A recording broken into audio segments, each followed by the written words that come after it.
So over here you can see that the classroom is in certain order. The general computing is here, then you got graphic design, and you have general computing over here.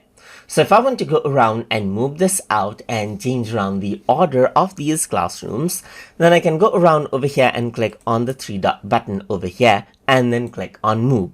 So once you do that, you can see that I can move this to the beginning or end right here. So if I were to go around and click on beginning, then this is what I have, as you can see. So the classroom gets moved on to the beginning, and over here on the left hand side as well, this classroom is moved on to the beginning right here.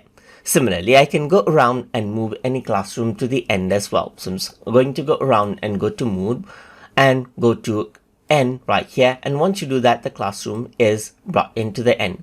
Alternatively, I can also go around and click and drag out the classroom cards right here, and that is how I can go around and order out the classrooms as I like as well.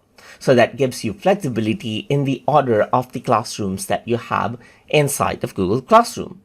So that is how you can move up classrooms as you like inside of Google Classroom. So hope you guys learned something as always.